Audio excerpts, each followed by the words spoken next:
Chapter basic of bioenergetics for personal training. इसमें सबसे बड़ा टॉपिक है ऑक्सीजन कंजप्शन या ऑक्सीजन अपटेक। ऑक्सीजन कंजप्शन या ऑक्सीजन अपटेक क्या है? ये मेजरमेंट है किसी भी पर्सन की एबिलिटी का कि उसकी बॉडी कितना ऑक्सीजन लेती है और कितना उसको यूटिलाइज करती है। उसको क्या बोलते हैं? उसको बोलते हैं ऑक्सीजन कंजप्शन या ऑक्सीजन अपटेक। अब देख लेते हैं, जब हम किसी भी तरह का वर्कआउट करते हैं तो शुरू के कुछ सेकंड्स तक का, लगभग कुछ मिनट्स तक का बोल सकते हैं आप, 0 से 3 मिनट के बीच में जो एनर्जी जो होती है, जो बॉडी को एनर्जी सप्लाई होती है, वो किससे होती है? एनारोबिक मेटाबॉलिज्म के थ्रू सप्लाई होती है।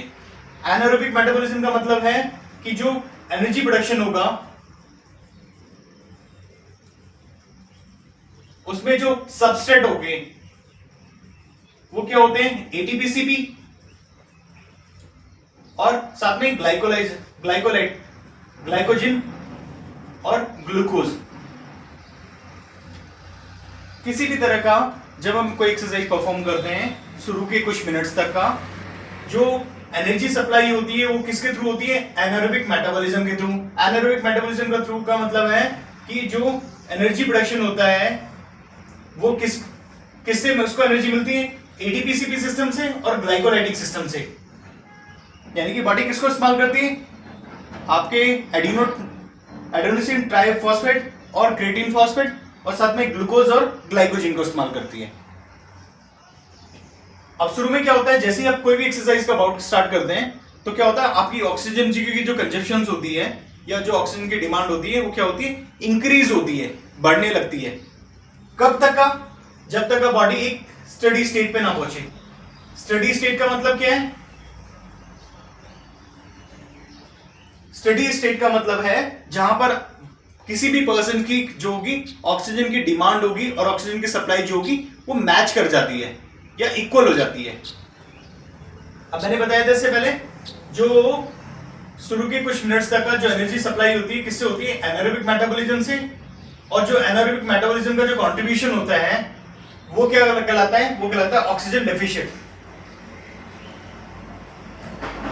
ऑक्सीजन डेफिशिएंट का मतलब है कि यहां पर ऑक्सीजन की कंजप्शन जो होती है वो बढ़ जाती है। किसके कंपैरिजन में? ऑक्सीजन की सप्लाई के कंपैरिजन में। ठीक है। अब क्या होता है उसके बाद, जैसे ही आप एक्सरसाइज खत्म करते हैं या पोस्ट एक्सरसाइज में क्या होता है, आपका जो ऑक्सीजन कंजप्शन होता है वो प्री एक्सरसाइज यानी कि जब आपने एक्सरसाइज की थी उससे भी ऊपर रहता है। क्यों रहता है? या आप इस तरह से मान सकते हैं, जब हम एक्सरसाइज खत्म करते हैं तो एक्सरसाइज करने के बाद फटीग होता है। फटीग का मतलब क्या होता है? फटीग का मतलब क्या होता है? जो बॉडी में एटीपीसीपी डिप्लीशन होता है, यानी कि हमने एक्सरसाइज किया तो सबसे पहले लगभग बॉडी क्या करेगा? 50 to 60% के आसपास क्या करेगा? एटीपीसीपी को इस्तेमाल कर लेगा। फिर उसके बाद बॉडी स्विच करती है किस पे? वो क्या करती है? बॉडी इंटेंसिटी को ड्रॉप करती है। ठीक है, क्योंकि एटीपीसीपी सिस्टम जो होता है जब डिप्लीट हो जाता है 50 to 60% के आसपास, तो बॉडी क्या करती है? बॉडी इंटेंसिटी को नीचे लेके आती है। फिर बॉडी स्विच करती है किस पे? ग्लाइकोजन पे और ग्लूकोज पे। ठीक है, लगभग बॉडी जो है मसल्स ग्लाइकोजन को कुछ मतलब बाउट्स में खत्म कर देती है, 100% ऑलमोस्ट। फिर उसके बाद बॉडी स्विच करती है किस पे? मसल्स में, सॉरी, जो लीवर में ग्लाइकोजन होता है और ब्लड में जो ग्लूकोज होता है, ब्लड ग्लूकोज को इस्तेमाल करती है। ठीक है, अगर उसके बाद भी एक्सरसाइज कंटिन्यू रहता है तो बॉडी फिर इंटेंसिटी को नीचे लेके आती है और बॉडी स्विच करती है किस पे? ऑक्सीडेटिव सिस्टम या स्लो ग्लाइकोलाइटिक सिस्टम पे।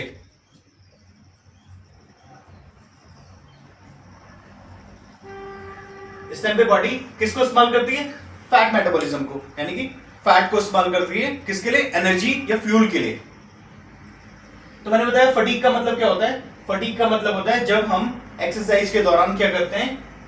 किसको डिप्लीट करते हैं? अपने एटीपी को, सीपी को और ग्लाइकोजन और ग्लूकोज को।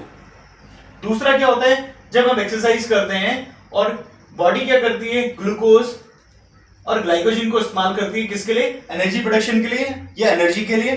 तो बॉडी क्या करती है, बॉडी ग्लूकोज को या ग्लाइकोजन को बर्न कराती है और उसका जो बाय प्रोडक्ट होता है वो पायरुवेट होता है। बॉडी क्या करती है, पायरुवेट को कन्वर्ट करती है लैक्टिक एसिड्स में, और लैक्टिक एसिड जो होता है वो अक्यूमुलेट हो जाता है कहां पर, आपके मसल्स में। ठीक है, तो फटीग होने का दूसरा रीजन क्या है, हायर लेवल पे लैक्टिक एसिड्स का अक्यूमुलेशन होना। थर्ड क्या है, मायोग्लोबिन। मायोग्लोबिन क्या है, मायोग्लोबिन एक तरह से प्रोटीन है जो कहां मिलता है, मसल टिश्यू में मिलता है। इसका काम क्या होता है, इसका काम बिल्कुल क्या बोलते हैं आप, हीमोग्लोबिन की तरह होता है। वो क्या करता है, ये ऑक्सीजन को बाइंड करता है और स्टोर करता है। ठीक है, कब तक का, जब तक का, और कहां डिलीवर करता है, मसल सेल्स में, जब तक उसको बॉडी को उसकी रिक्वायरमेंट ना हो। मैंने बताया मायोग्लोबिन भी जो होता है वो डिप्लीट हो जाता है। मायोग्लोबिन क्या होता है, मायोग्लोबिन भी एक तरह से प्रोटीन है। कहां पर होता है स्टोर, ये आपके मसल सेल्स में होता है। इसका काम क्या होता है, इसका काम होता है ऑक्सीजन को बाइंड करना और स्टोर करना। ठीक है, तो फटीग का मतलब क्या होता है, फटीग इसलिए होता है क्योंकि बॉडी जो होती है आपकी एटीपी सीपी को डिप्लीट करती है, ग्लूकोज और ग्लाइकोजन को डिप्लीट करती है। हायर लेवल पे क्या होता है, लैक्टिक एसिड अक्यूमुलेट होता है बॉडी में। और तीसरा क्या होता है, आपकी बॉडी जो होती है मायोग्लोबिन को लॉस कर देती है। मायोग्लोबिन क्या होता है, मायोग्लोबिन जो होता है प्रोटीन होता है। कहां पर मिलता है, आपके मसल सेल्स में मिलता है। इसका काम क्या होता है, इसका काम होता है ऑक्सीजन को बाइंड करना और स्टोर करना। कब तक का, जब तक बॉडी को उसकी रिक्वायरमेंट ना हो। मैंने बताया था एक तीसरी चीज होती है इपोक। इपोक का मतलब होता है एक्सेस, इपोक का मतलब होता है एक्सेस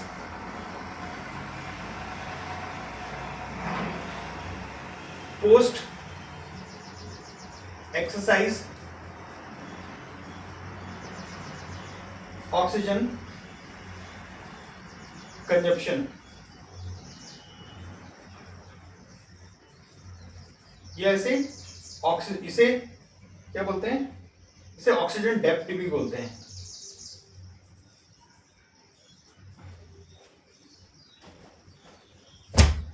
एक बार देख लेते हैं क्या है। बताया जब आप एक्सरसाइज खत्म करते हैं तो बॉडी इस तरह से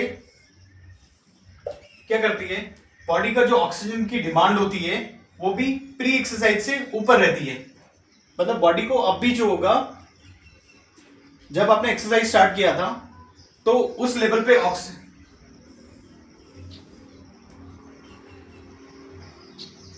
उस लेवल पे क्या होता है बॉडी में, जब मैंने बताया फटीग का मतलब क्या होता है, फटीग का मतलब होता है बॉडी क्या करती है, आपके जो फ्यूल टैंक्स होते हैं या आपके जो जैसे एटीपी सीपी सिस्टम हो गया, ग्लाइकोजन हो गया, ग्लूकोज होते हैं, उनको डिप्लीट करती है, साथ में मायोग्लोबिन को डिप्लीट करती है, और हायर लेवल पे एक्यूमुलेट क्या होता है, ब्लड में लैक्टिक एसिड एक्यूमुलेट हो जाता है।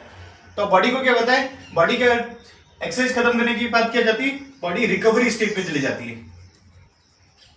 रिकवरी स्टेट में कैसे, एक्सरसाइज खत्म होने के बाद सबसे पहले बॉडी क्या करेगी, जो उसके एटीपी सीपी सिस्टम जो है उनको क्या करेगी, फिलअप करेगी या रिप्लेनिश करेगी। ठीक है, ग्लाइकोजन और ग्लूकोज को क्या करेगी, इनके टैंक्स को फिलअप करेगी। जो बॉडी में मायोग्लोबिन लॉस्ट हुआ है उसको क्या करेगी, रिसिंथेसिस करेगी। और साथ में जो बॉडी में जो लैक्टिक एसिड एक्यूमुलेट हुआ है उसको क्लियर कराएगी। कैसे क्लियर होता है, मैंने बताया था लैक्टिक एसिड जो होता है जब पायरुवेट से कन्वर्ट करते लैक्टिक एसिड बनता है, तो लैक्टिक एसिड क्या करता है, वो ब्लड स्ट्रीम में जाता है। ब्लड स्ट्रीम्स में ये क्या बनता है, इसका सॉल्ट बनता है जिसे बोलते हैं लैक्टेट, और साथ में हाइड्रोजन आयंस में कन्वर्ट होता है। ये वाया ब्लड कहां पहुंचता है, आपके लीवर सेल्स में पहुंचता है। लीवर क्या करता है, लीवर इसे ग्लूकोज में या ग्लाइकोजन में कन्वर्ट करता है और कहां स्टोर कर देता है, लीवर सेल्स में। इस तरह से बॉडी क्या करती है, लैक्टेट को क्लियर करती है। तो इसलिए एक्सरसाइज खत्म करने के बाद जो होता है ऑक्सीजन की रिक्वायरमेंट जो होती है वो बढ़ जाती है। क्यों, क्योंकि बॉडी में जो वियर एंड टियर हुआ है, बॉडी के जो टैंक्स जो है, फ्यूल टैंक्स हैं, वो उसको रिप्लेनिश करना होता है। बॉडी में क्या होता है, लैक्टिक एसिड एक्यूमुलेशन होता है, उसको क्या करना होता है, उसको क्लियर कराना होता है। इसलिए ऑक्सीजन की कंजप्शन जो होती है हमेशा बढ़ जाती है। किसके कंपैरिजन में, प्री एक्सरसाइज लेवल के कंपैरिजन में। इसी को रिकवरी कहते हैं। Excess post exercise oxygen consumption या ऑक्सीजन डेप्थ भी बोलते हैं।